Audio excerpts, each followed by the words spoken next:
63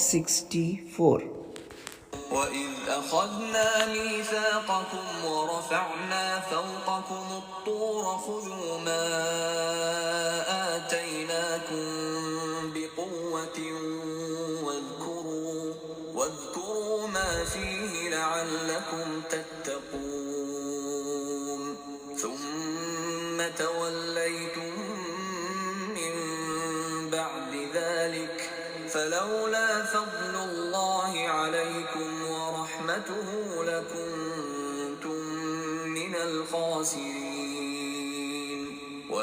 اللہ تعالیٰ فرماتے ہیں، اور وہ وقت یاد کرو جب ہم نے تم سے تورات پر عمل کرنے کا عہد لیا تھا اور کوہ طور کو تمہارے اوپر اٹھا کھڑا کیا تھا کہ جو کتاب ہم نے تمہیں دی ہے اس کو مضبوطی سے تھامو اور اس میں جو کچھ لکھا ہے اس کو یاد رکھو تاکہ تمہیں تقوی حاصل ہو۔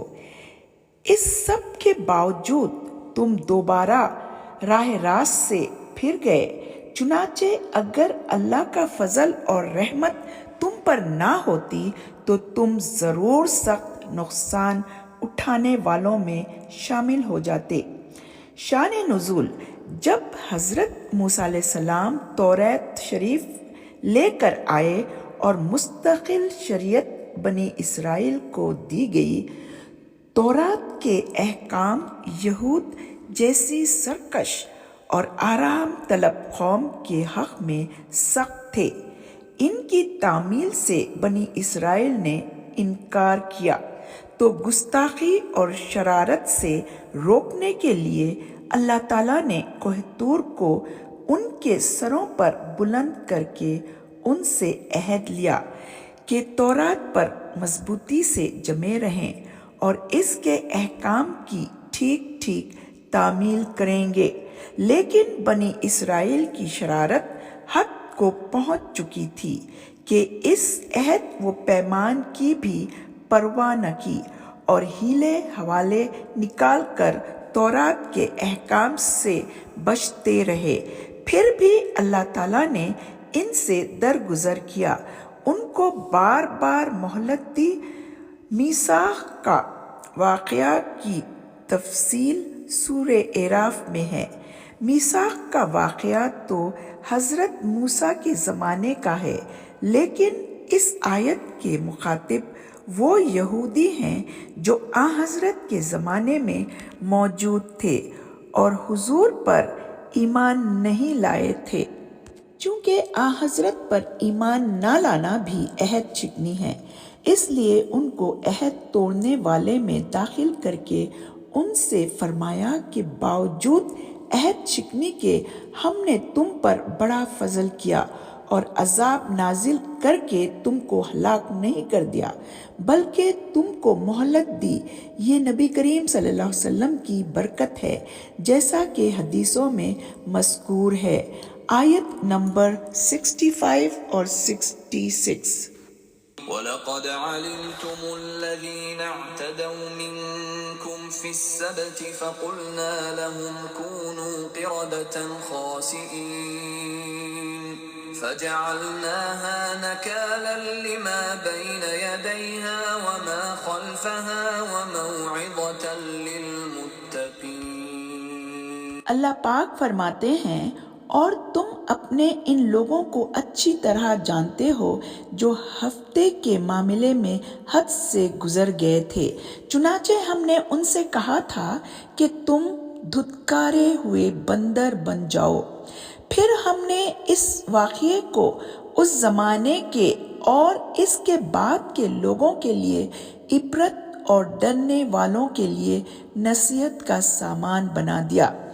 یہودیوں کا ہفتے کے دن میں زیادتی کرنا اور بندر بنا دیا جانا جیسے مسلمانوں کے لیے جمعے کا دن معظم قرار دیا گیا ہے، اسی طرح سے یہود کے لیے ہفتے کے دن کو معظم قرار دیا گیا تھا، اور اس کی تعظیم کے لیے یہ حکم بھی تھا کہ اس دن مچھلی کا شکار نہ کریں۔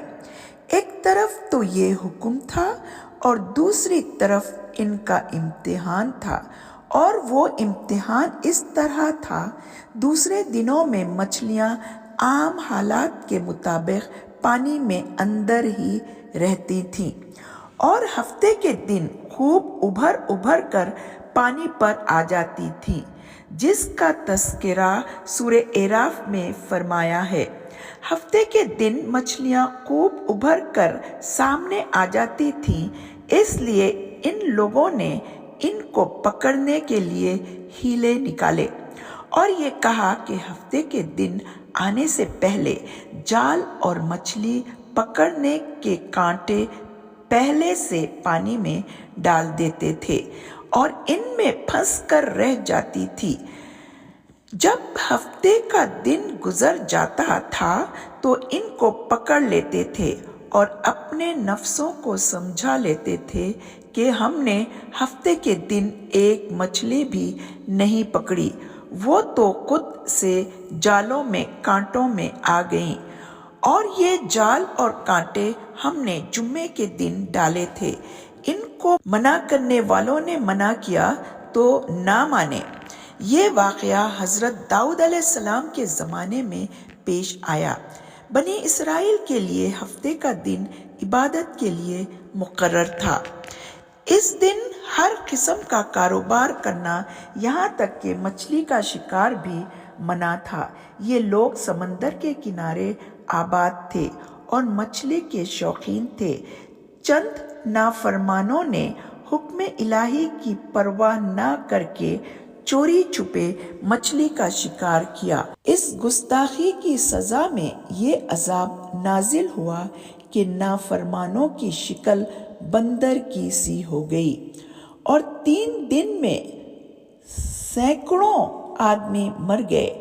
یہود میں یہ عبرت انگیز واقعہ ہر شخص کی زبان پر تھا، چنانچہ آن حضرت کے ہم عصر یہودی بھی اس کو خوب جانتے تھے، اس لیے وَلَقَدْ عَلِمْتُمْ فرمایا۔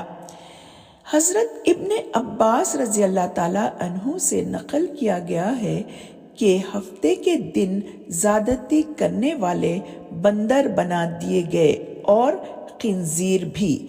ان میں جو جوان تھے وہ بندر ہو گئے اور جو بوڑھے تھے وہ خنزیر بنا دیے گئے۔ آیت نمبر 67۔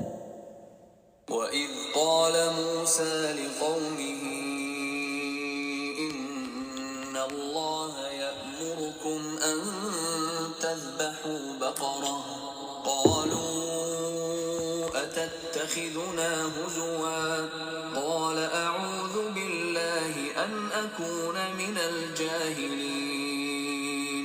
اللہ پاک فرماتے ہیں، جب موسیٰ نے اپنی قوم سے کہا تھا کہ اللہ تمہیں حکم دیتا ہے کہ تم ایک گائے ذبح کرو، وہ کہنے لگے کہ کیا آپ ہمارا مذاق بناتے ہیں؟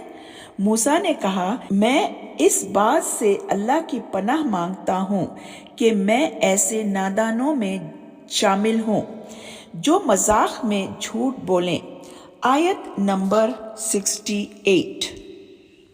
قالوا ادع لنا ربك يبين لنا ما هي قال إنه يقول إنها بقرة لا فارض ولا بكر عوان بين ذلك فافعلوا ما تؤمرون۔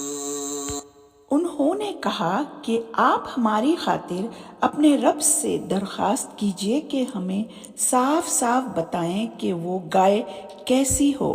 موسیٰ نے کہا، اللہ فرماتا ہے کہ وہ ایسی گائے ہو کہ نہ بہت بوڑھی ہو نہ بچی، ان دونوں کے بیچ بیچ میں ہو، بس اب جو حکم تمہیں دیا گیا ہے اس پر عمل کر لو۔ یہ واقعہ کیوں پیش آیا؟ اس کے بارے میں قرآن مجید کی اگلی آیات سے معلوم ہو رہا ہے کہ بنی اسرائیل میں ایک شخص مقتول ہو گیا تھا اور قاتل کا پتہ نہیں چل رہا تھا۔ قاتل کا پتہ چلانے کے لیے اللہ تعالیٰ کی طرف سے یہ ارشاد ہوا کہ ایک گائے ذبح کرو اور اس گائے کی گوشت کا ایک ٹکڑا مقتول کے جسم میں مارو تو وہ مقتول اپنے قاتل کا پتہ بتائے گا۔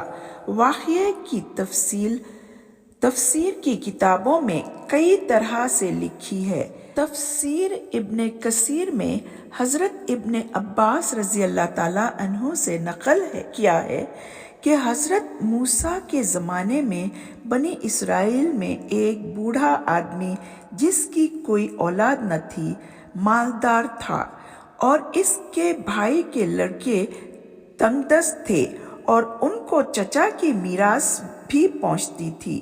یہ لوگ چچا کے موت کا انتظار کرتے تھے، لیکن اس کی زندگی لمبی ہوتی چلی گئی۔ شیطان نے ان کو یہ وسوسہ ڈالا کہ تم اپنے چچا کو قتل کرو، تم اس کے مال کے وارث بھی ہو جاؤ گے اور اس کی دیت بھی حاصل کر لو گے۔ جس جگہ کا یہ واقعہ ہے وہاں 2 بستیاں تھیں، جب کہ مقتول دونوں بستیوں کے درمیان پڑا ہوا ملتا تھا، تو جس بستی کے قریب تر ہوتا اس پر دیت خون بہا ڈال دی جاتی تھی۔ شیطان نے ان کو بہکایا کہ تم قتل کر کے دوسری بستی کے قریب ڈال دینا جس میں تمہاری سکونت نہیں ہے۔ ان دونوں نے چچا کو رات کو قتل کر کے دوسری بستی کے قریب ڈال دیا۔ پھر جب صبح ہوئی تو یہی قاتلین دعوے دار ہو گئے اور اس بستی والوں پر دعویٰ کر دیا جس کے قریب لاش کو ڈال دیا تھا، اور ان سے کہا کہ تمہاری بستی کے دروازے پر ہمارا چچا مقتول ملا ہے، ہم تم سے اس دیت ضرور لے کر چھوڑیں گے۔ اس بستی کے لوگ قسم کھانے لگے اور انہوں نے کہا کہ ہم نے نہیں قتل کیا اور نہ ہی ہمیں اس کے قاتل کا علم ہے۔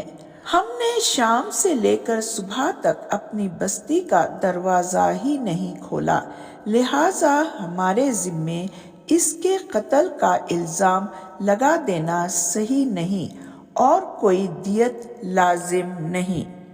قاتل کا پتہ چلانے کے لیے بنی اسرائیل نے حضرت موسیٰ علیہ السلام کی طرف رجوع کیا۔ حضرت موسیٰ نے ان سے فرمایا، اللہ تعالیٰ نے قاتل کا پتہ چلانے کے لیے یہ ارشاد فرمایا ہے کہ ایک گائے ذبح کرو اور اس کے گوشت کا ایک ٹکڑا مقتول کے جسم پر مار دو۔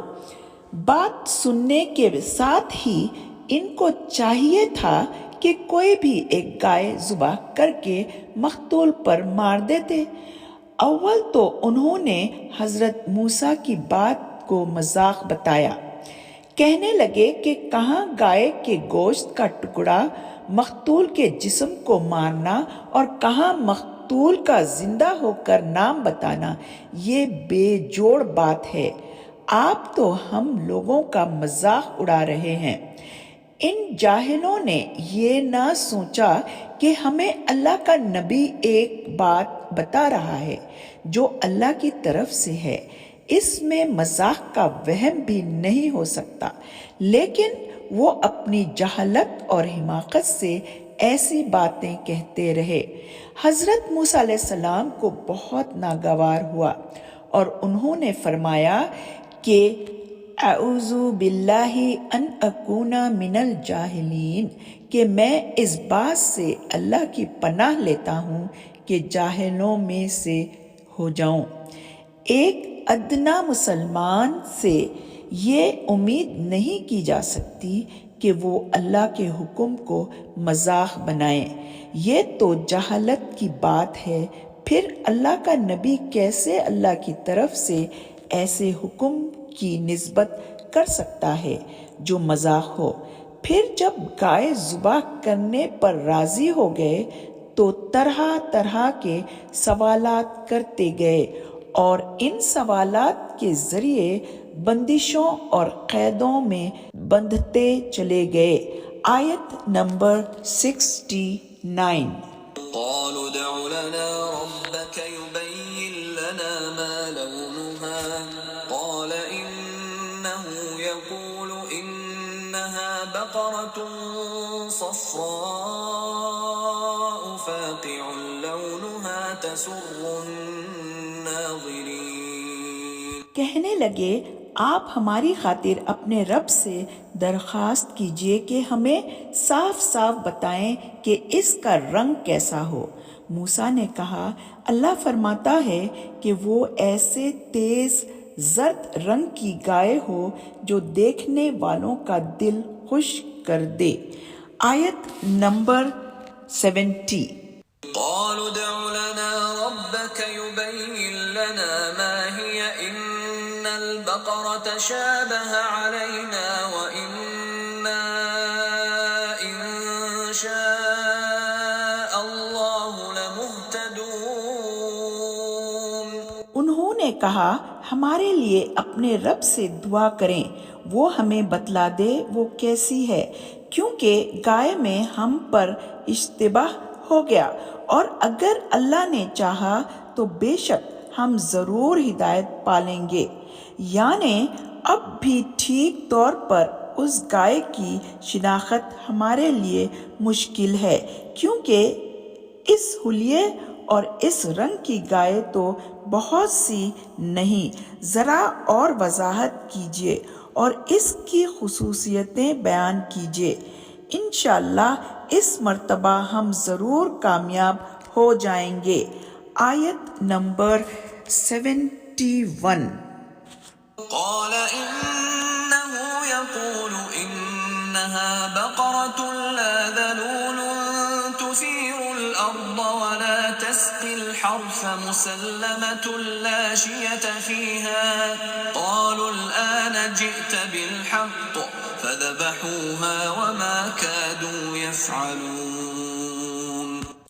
موسیٰ نے کہا اللہ فرماتا ہے کہ وہ ایسی گائے ہو جو کام میں زمین میں ہل نہ چلاتی ہو اور نہ کھیتی کو پانی دیتی ہو، پوری طرح صحیح سالم ہو، جس میں کوئی داغ نہ ہو۔ انہوں نے کہا ہاں اب آپ ٹھیک ٹھیک پتہ لے کر آئے۔ اس کے بعد انہوں نے اسے ذبح کیا جب کہ لگتا نہیں تھا کہ وہ کر پائیں گے۔ بالآخر بہت حجت کے بعد وہ گائے ذبح کرنے پر آمادہ ہوئے اور بتائے ہوئے صفات کی گائے تلاش کی۔ وہ گائے ایک ایسے شخص کی تھی جو بہت نیک بخت اور عبادت گزار تھا۔ اس گائے کی بڑی بھاری قیمت دینی پڑی، یعنی اس گائے کی کھال بھر کر سونا دیا، تب گائے ملی، پھر اس کو ذبح کیا۔ ہم آیت 71 ختم کیے۔ وآخر دعوانا ان الحمد للہ رب العالمین۔